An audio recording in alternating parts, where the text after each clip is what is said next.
begins in 3, 2, 1.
전국의 시청자 여러분, 그리고 해외 동포 여러분, 안녕하셨습니까?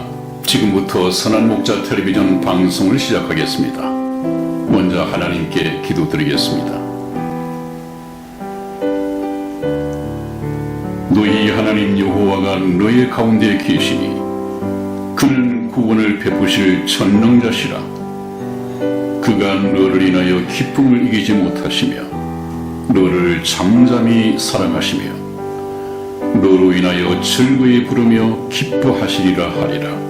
아멘. 아멘. 사랑의 하나님 아버지, 오늘도 사랑하는 시청자분들과의 만남을 허락하시고 영혼의 구원을 위해 생명의 말씀을 나눌 수 있도록 귀한 시간 허락하시니 감사합니다.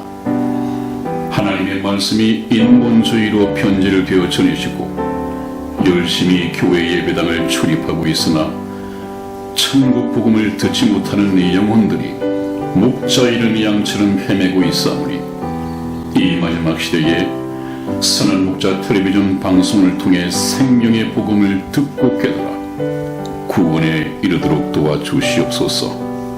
우리 주 예수님의 이름으로 기도하였습니다. 아멘.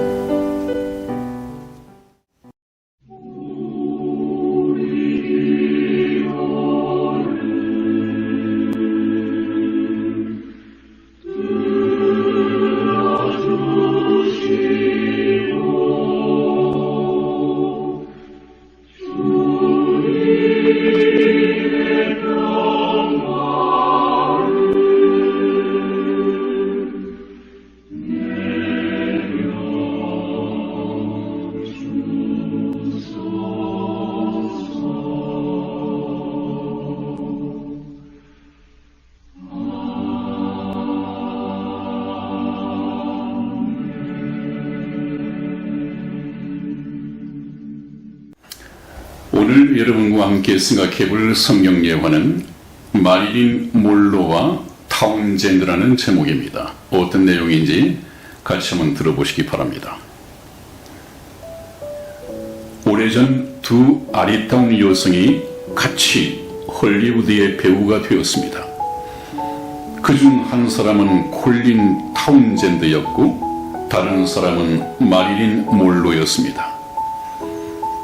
그로부터 몇 년 후 타운젠드 양은 예수를 믿고 헐리우드를 떠나 개신교 목사와 결혼하였고 마릴린 몰로는 계속 헐리우드에 남아 섹스의 심벌이 되어버렸습니다. 어느 날 몰로는 타운젠드를 만나 우리가 영화 배우가 될 때는 어떻게 해서라도 나는 스타가 되겠다고 마음먹었었지. 결국 나는 꿈을 이루었지만 너무나 큰 대가를 치러야 했어. 나는 이 세상에서 가장 비참하고 불행한 사람이야 라고 푸념했습니다.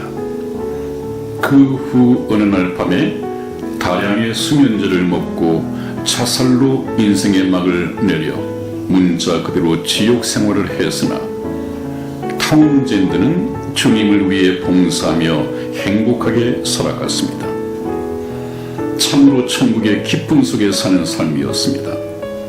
우리 인생의 항로를 항해하는 배의 조종간을 누가 쥐고 있느냐에 따라 이렇게 인생의 운명은 달라질 수 있습니다.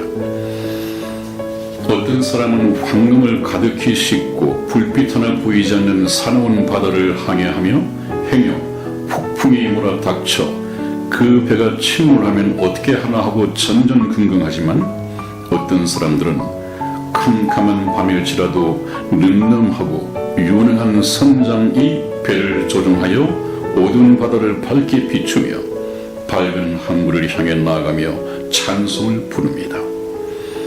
많이 가졌다고 하여 결코 행복한 것이 아니요 가진 것이 없다고 불행한 것이 아닙니다. 그 배를 누가 조종하느냐에 달렸듯이 우리 마음 속에 누구를 모시고 인생 항로를 달려가느냐에 달린 것입니다. 여러분, 저와 여러분들은 이 인생길을 사는 동안에 바로 길이요 진리요 생명 되시는 예수님께로 가야 합니다. 거기에 영원한 생명의 길이 있고 영원한 복락의 길이 있습니다. 저와 여러분들, 저희 선한 목자 텔레비전 방송을 통해서 천국을 눈으로 보듯이 보고 믿고 소망하는 저와 여러분이 되기를 주님 이름으로 축원을 드리겠습니다. 오늘 처음 만나볼 주제는 지난 시간에 이어서 천국 복음을 선포하시는 예수 그리스도라는 제목으로 말씀을 나눠보겠습니다. 이 천국 복음이란 말은 구약시대 성경에는 없었던 말씀이죠. 예수님께서 가져오신 그야말로 복음, 좋은 소식, 이 복된 소리라는 말씀입니다. 이것은 예수님께서 친히 가져오셨습니다. 우리가 흔히 천국 가는 길을 율법을 잘 지켜 행함으로써 천국을 간다 하는 율법주의자들이 있고, 그렇지 않다, 우리가 하나님의 말씀을 믿고 거듭남으로써 믿음으로 천국 간다 하는 이 두 가지 양론이 있습니다마는 우리는 후자에서 얘기한 것처럼 예수 그리스도를 믿음으로 그 믿음이 의로 여김을 받아서 천국에 갈 수 있는 자격을 취득하는 것입니다. 여러분, 그래서 예수님께서는 천국 복음을 가져오셨다고 그랬습니다. 율법은 천사를 통해서 주신 것이고 이 천국의 복음은 너무도 귀중한 것이기 때문에 천사에게 대신 심부름시킬 수 있는 문제가 아니었습니다. 그래서 천국의 복음 가치만큼 예수님이 친히 가지시고 이 지상에 오셔서 이 선물 보따리를 풀어놓으신 것이죠. 이 선물은 인생이라면 누구나 반드시 챙겨받아야 할 그런 문제입니다. 왜 그런가 하는 것을 우리가 말씀으로 들어보고 나눠보죠. 세례 요한이 제일 먼저 예수님께서 오시기 전에 천국에 대해서 신약시대, 새로운 시대를 열면서 선포한 메시지가 바로 회개하라, 천국이 가까웠느니라 하는 것이었습니다. 우리 마태복음 3장 1절에서 2절까지 말씀을 이승희 집사 읽어드리겠습니다. 그때에 세례 요한이 이르러 유대 광야에서 전파하여 가로되 회개하라 천국이 가까웠느니라 하였으니. 아멘. 아멘.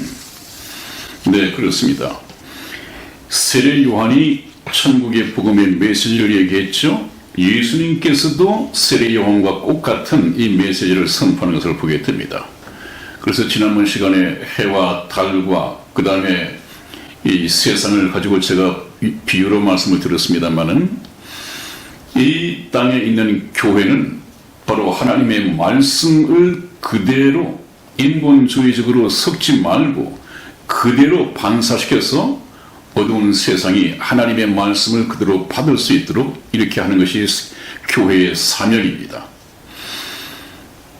마태복음 4장 17절 말씀을 한번 보겠습니다. 이승희 집사 읽어드리겠습니다. 이때부터 예수께서 비로소 전파하여 가라사대 회개하라 천국이 가까웠느니라 하시더라. 아멘. 아멘. 네, 예수님께서 하신 이 천국 복음의 메시지가 세례 요한과 맥을 같이 하고 있는 것을 보게 됩니다. 예수께서 비로소 처음으로 전파하여 가라사대 그랬죠. 전파하여 가라사대. 내용이 무엇입니까? 회개하라. 천국이 가까웠느니라. 여기서 말하는 회개는 단순히 잘못을 뉘우치는 그런 회개가 아니라 삶의 180도 방향 전환입니다. 오늘날 저와 여러분들은 이 말씀을 어떻게 받아들여야 하느냐? 우리는 예수님을 믿기 이전까지는 전부 세상만 보고 세상에 집착하여 세상을 사랑하며 세상의 것을 많이 소유할 목적으로 모든 인생을 올인하면서 살고 있고 살아왔습니다. 그러나 예수님께서 오셔서 그렇지 않다. 천국이 있다. 이제는 그 천국 백성이 되기 위해서는 너희들은 세상을 향해 있던 그 방향을 180도 방향 전환하여 오히려 세상을 등지고 예수 그리스도를 바라봐야 한다 하는 뜻에서 회개하라 그렇게 말씀을 하셨습니다. 그러므로 여기서 말씀하시는 회개는 180도 삶의 방향 전환을 말하는 것입니다. 이것에 대해서 깊은 설명은 다음 복음이 끝나고 난 이후에 구원받은 성도가 이제 어떻게 살아가야 하는가 하는 부분에서 상세하게 말씀을 드리기를 원합니다. 회개해야 하는 이유는 천국이 가까웠다 그 말입니다. 천국이 가까웠다. 지금 천국의 의미는 두 가지가 있죠. 좀 장소적인 의미가 있고 하나는 그냥 영적인 의미가 있습니다. 지금 예수님께서 말씀하시는 천국이 가까웠다고 하는 것은 물론 두 가지를 다 가지고 말씀하시지만 오히려 이 말씀은 영적인 의미에 더 가깝습니다.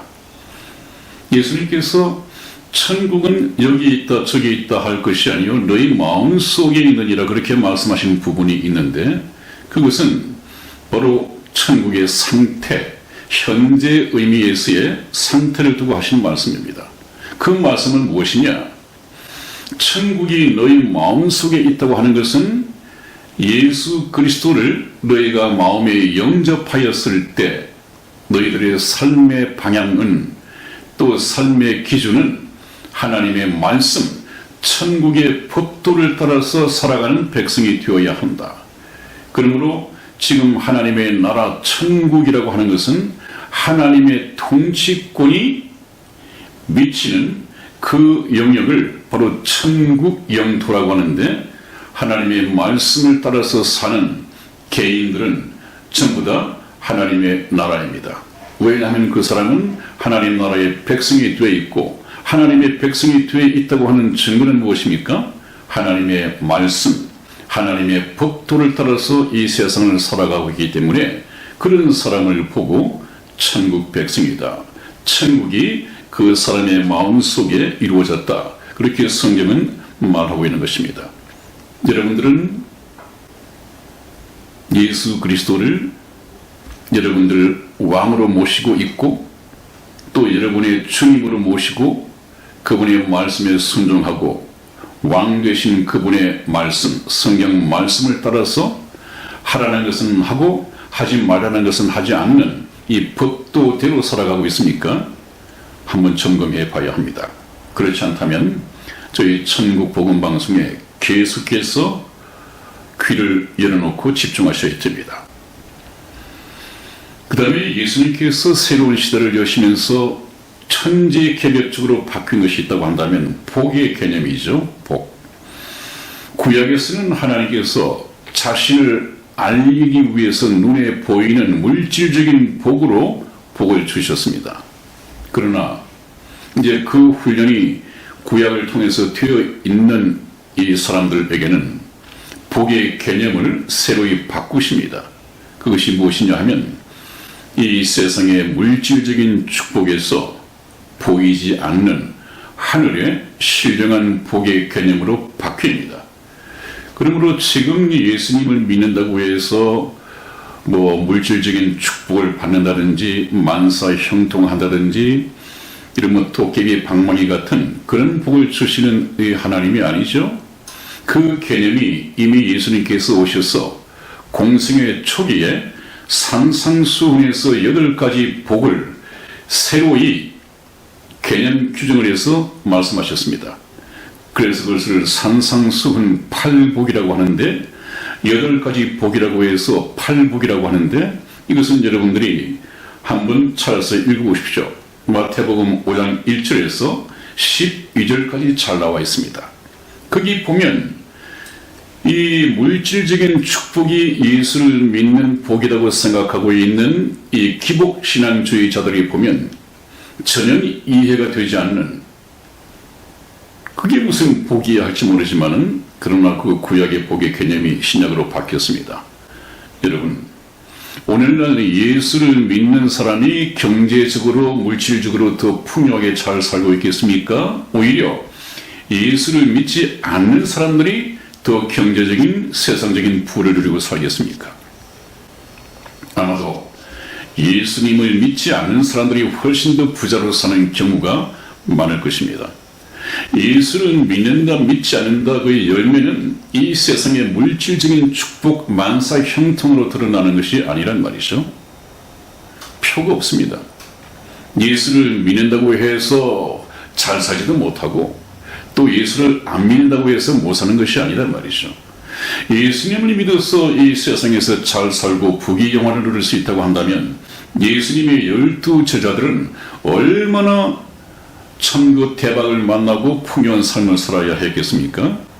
그러나 예수님을 위해서 평생을 믿음으로 헌신하고 순교까지 했던 그 믿음의 선배들은 비참하게 살다가 갔습니다. 그 사람들이 예수님 믿고 실패했을까요? 그렇지 않습니다. 그 사람들은 예수님을 믿고 이 세상에서 썩어 없어질 물질적인 축복 이런 것으로 상급받기를 원하지 않았습니다. 제자들은 하나님의 지혜를 가지고 있었기 때문에 이 세상을 떠나서 하나님 나라, 영원한 하나님 나라에서 영원히 없어지지 아니할 하늘의 신령한 복을 바라보면서 이 세상을 그렇게 살았습니다. 이것이 이제 지혜죠. 저와 여러분들도 예수 그리스도를 만나고 이제 가치관이 새로이 바뀌어져야 합니다. 그렇게 되면 이 세상의 물질적인 축복보다도 예수님께서 산상순에서 말씀하신 그 8가지 복을 위해서 삶의 방향이, 삶의 내용이 바뀔 수밖에 없습니다. 그것이 믿음을 따라서 사는 사람들의 삶의 형태이겠죠? 혹시 말하면 라이프 스타일입니다. 자, 그 다음에 또 예수님께서 오셔서 크게 또 천지개벽적인 새로운 장을 여셨는데, 구원에 대한, 어떻게 해서 구원을 받는 것에 대한 새로운 해석을 예수님께서는 남기셨습니다. 우리 갈라디아서 3장 2절 말씀을 찾아서 읽어드리겠습니다. 내가 너희에게 다만 이것을 알려 하노니 너희가 성령을 받은 것은 율법의 행위로냐 듣고 믿음으로냐. 아멘. 아멘. 그렇습니다. 여러분, 얼마나 중요한 얘기입니까? 성경은 예수님을 믿는 이유와 목적이 믿음의 결국은 영혼 구원이다, 그렇게 말씀을 하셨는데, 우리가 예수님을 믿어야 하는 목적은 정말 썩어 없어질 이 육체를 가지고 이 인생을 살아가면서 그 살아가는 목적이 무엇이어야 하느냐 하면, 우리 육체 속에 있는 아담의 죄 때문에 죽어서 태어난 이 영혼이 다시 거듭나는 것입니다. 다시 태어나는 것입니다. 그러면 이 육체는 죽어서 이 땅으로 흙으로 돌아가겠지만은 이 육체 속에 있던 이 영은, 구원받은 영은 하나님 나라에 들어가서 나중에 때가 되면 하나님께서 예비하신 신령한 몸으로 다시 갈아입는단 말이죠. 그 신령한 몸을 입고 영원한 천국에서 시간과 장소에 구애받지 않고 생로병사하지 않고 그야말로 영원 복락을 누릴 수 있는 맞춤형 신령한 몸으로 갈아입게 됩니다. 그러기 위해서는 우리가 이 육체로 살아있는 동안에 반드시 죄 때문에 죽어 있는 이 영혼을 죄 씻음을 통해서 다시 살아나게끔 그 영이 부활하게끔 그런 구원을 받아야 한단 말이죠. 그런데 그 구원이 오늘날에도 그런 잔재가 많이 남아 있습니다. 잔재가 많이 남아 있다고 하는 것이 아니라 거의 많은 교회가 또 주일 학교에서는 말할 것도 없거니와 어떻게 구원을 받느냐? 십계명, 또 착한 일, 이런 것을 잘 지키고 행해야만이 그 자기가 행한 공력을 가지고 천국에 들어간다. 이렇게 가르치고 있는데 엄청난 문제가 있습니다. 물론 구약의 가르침은 그랬습니다. 그것이 오늘날 신약시대에 와서도 십계명을 잘 지켜야만이 천국에 들어갈 수 있는 것으로, 십계명을 잘 지킨 자기의 공로를 가지고 천국에 들어가는 것으로 잘못 가르치고 잘못 알고 있단 말이죠. 그것을 예수님께서는 완전히 180도로 바꾸시는 것입니다.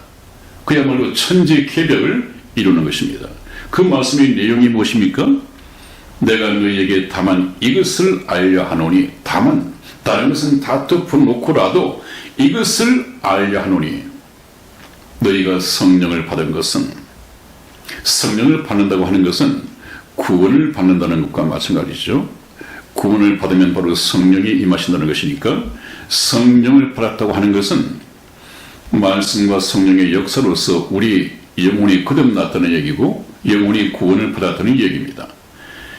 너희가 그 구원을 받은 것은, 성령을 받은 것은 율법의 행위, 십계명을 잘 지킨 행위로서 구원을 받고 성령을 받는 것이냐, 아니면 예수 그리스도의 복음의 말씀을 듣고 믿음으로서냐? 뭐라고 했습니까?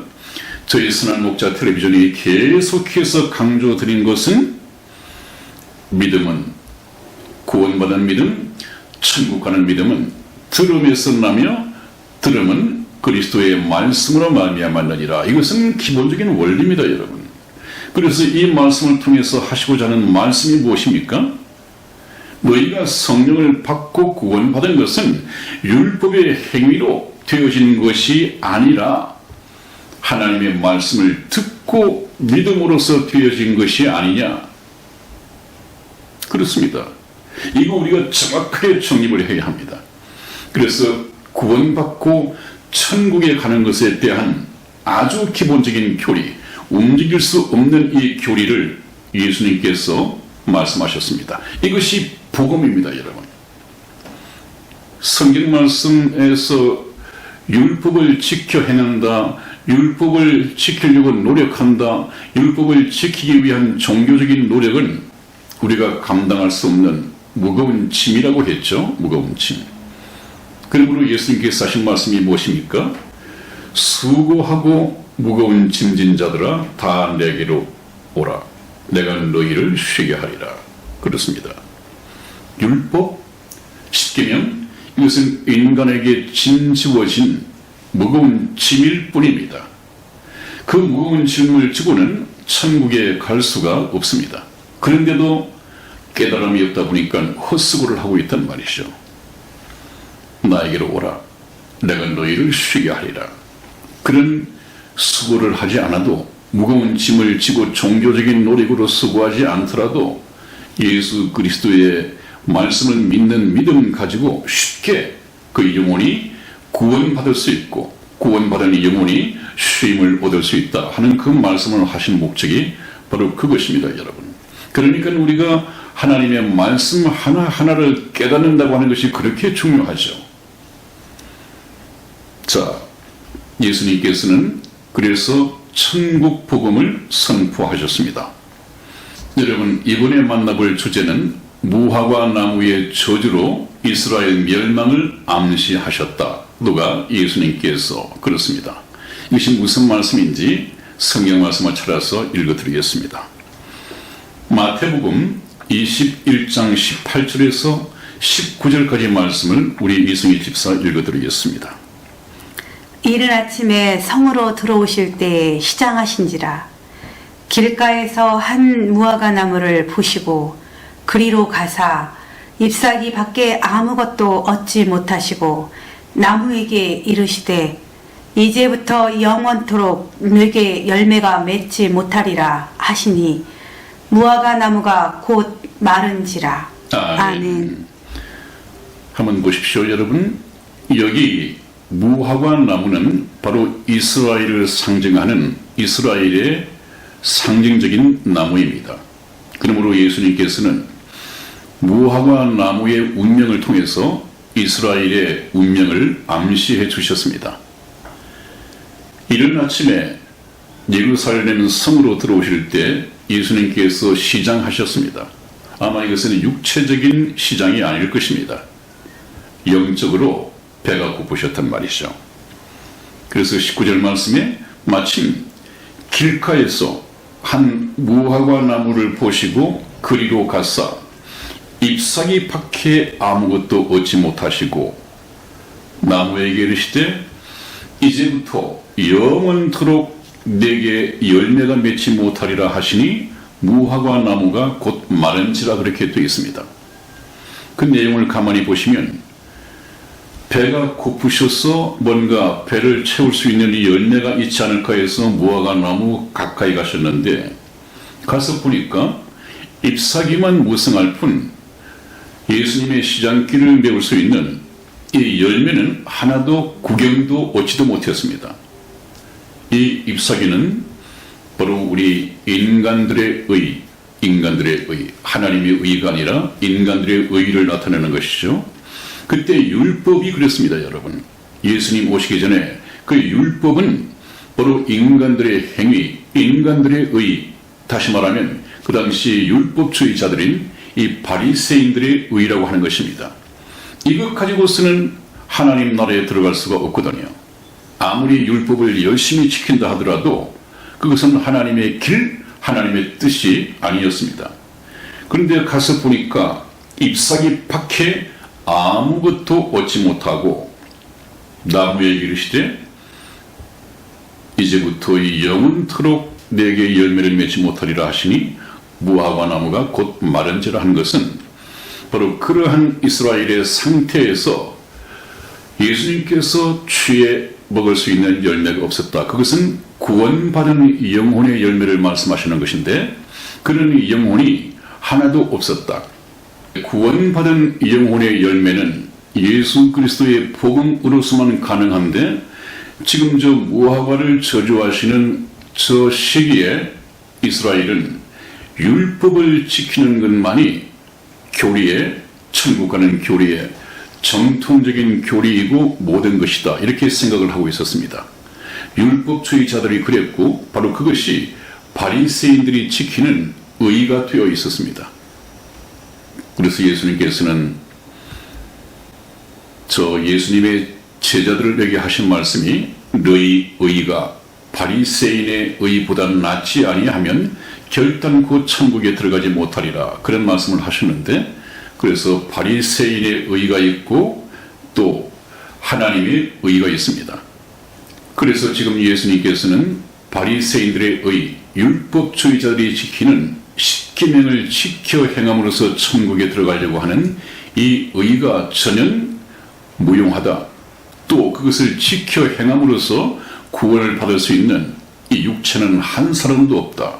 절망적인 얘기를 선포하시지만 이 종교 지도자들은 예수님의 새로운 가르침을 전부 다 반유대 율법주의로 이렇게 규정을 하고 이단으로 규정을 하고 예수님을 잡아 죽이려고 했습니다. 그래서 예수님께서 무화과 나무의 저주로 이스라엘의 멸망을 암시하셨다 하는 말씀입니다. 그래서 결국 이스라엘은 이 예수님을 몰라보고 예수님에게 한 세 가지의 죄목을 갖다 붙이고 누명을 씌워서 예수님을 십자가에 매달아 죽이는 이런 하나님 앞에 씻지 못할 이 죄를 범하게 됩니다. 우리 예수 그리스도께서 십자가상에서 처형당하신 세 가지 이 죄목을 알아보겠습니다. 먼저 신성모독죄입니다. 신성모독죄. 자신을 하나님과 동등하다, 자신이 곧 하나님이다 하는 이런 것을 선포하고 가르치고 백성들을 미혹했단 말이죠. 그러면서 율법에서 가장 신성시하고 있는 여호와의 안식일을 지키라고 했는데, 이 안식일 날 예수님께서는 병자도 고치고 또 문둥병자도 고치고 안식일 날 율법상에서 해서는 안 될 일을 하고 계시단 말이죠. 그래서 안식일을 범한 자다 하는 이런 죄목을 씌워서 예수님을 십자가에 처형하는데 죄목을 달았습니다. 우리 요한복음 5장 18절 말씀을 찾아서 이승희 집사 읽어드리겠습니다. 유대인들이 이를 인하여 더욱 예수를 죽이고자 하니 이는 안식일만 범할 뿐 아니라 하나님을 자기의 친아버지라 하여 자기를 하나님과 동등됨으로 삼으심이로라. 아멘. 아멘. 그렇습니다. 여러분 한번 보십시오. 유대인들이 이를 인하여 더욱 예수를 죽이고자 하니, 무엇 때문에 예수를 죽이자고 한다? 이는 안식일만 범할 뿐 아니라, 예수님께서는 그렇게 말씀을 하셨습니다.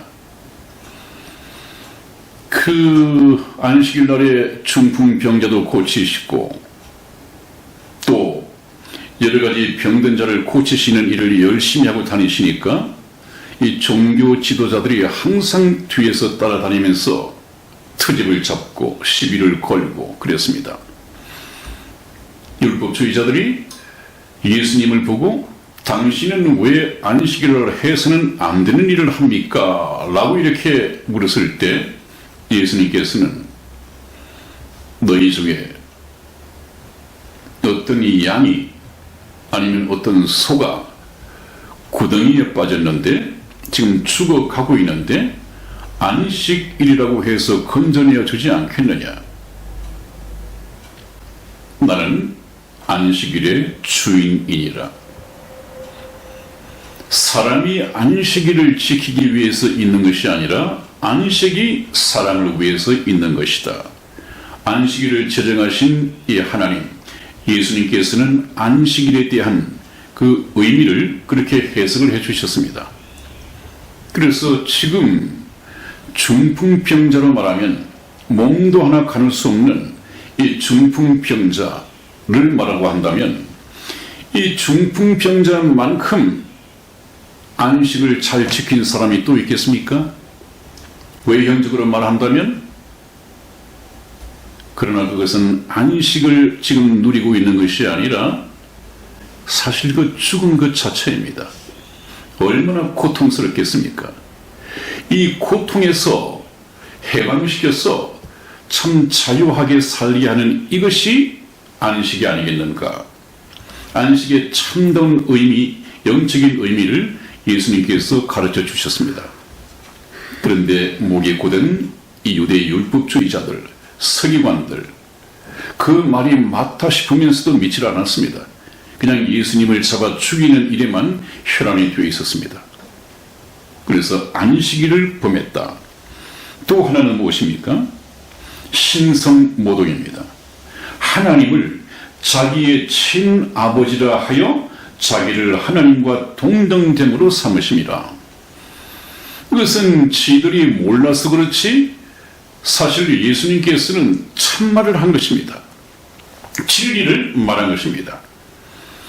예수님은 하나님의 아들이신데 내가 하나님의 아들이 아니라고 한다면 오히려 거짓말이죠.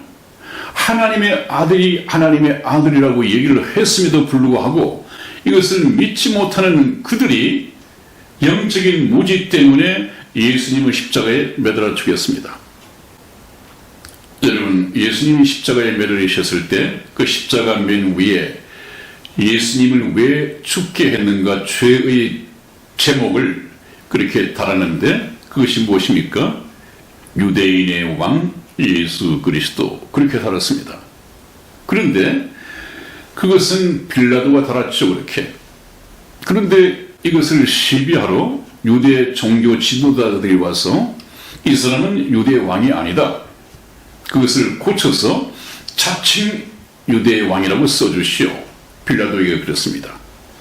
그랬더니 빌라도가 한 말이 나는 당연히 쓸 것을 썼을 뿐이다. 물러가라. 그랬습니다.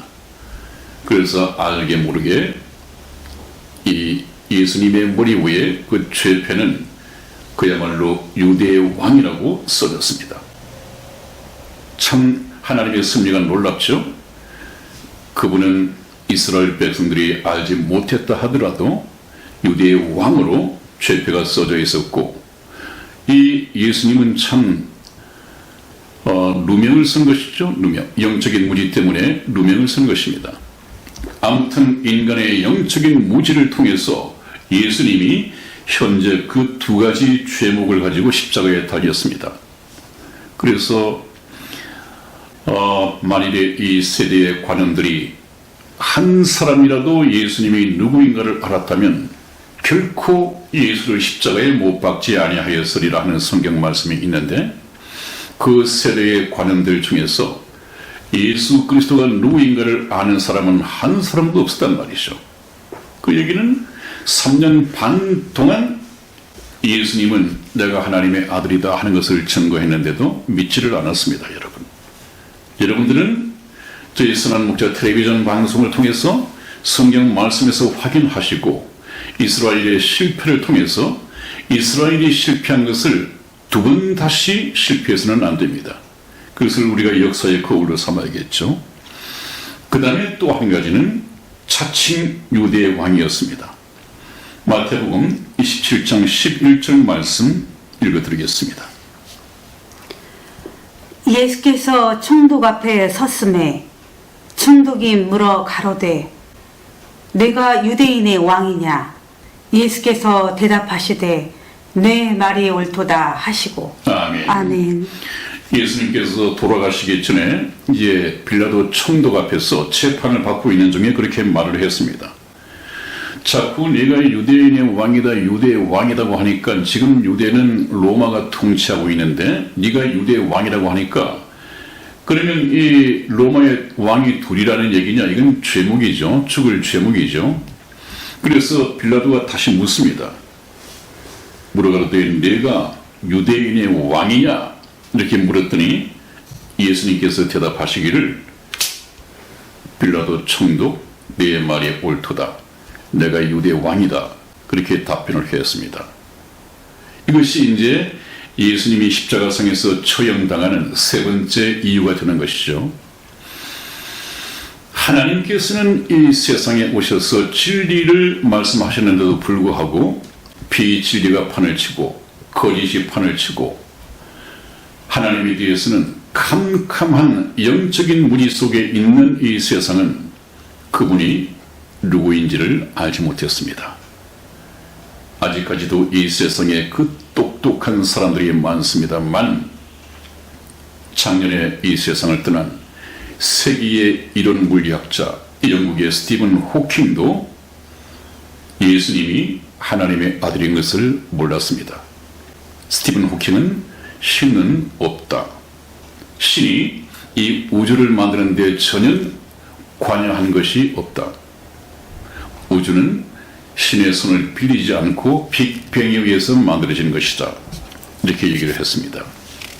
여러분, 우리는 하나님의 말씀을 믿고 받아들이기 위해서는 좀 무식해져야 합니다. 이 세상에서 배운 이 세상의 지식 가지고는 하나님의 말씀을 믿고 받아들이는 일에 판단하고 오히려 부정하고 지적인 교만만 늘어날 뿐 하나님의 말씀을 아멘으로 받아들이는 데 전혀 도움이 되지 않습니다. 우리는 이 천국 복음 말씀이 끝날 때까지 좀 무식해져야 합니다. 겸손해져야 합니다.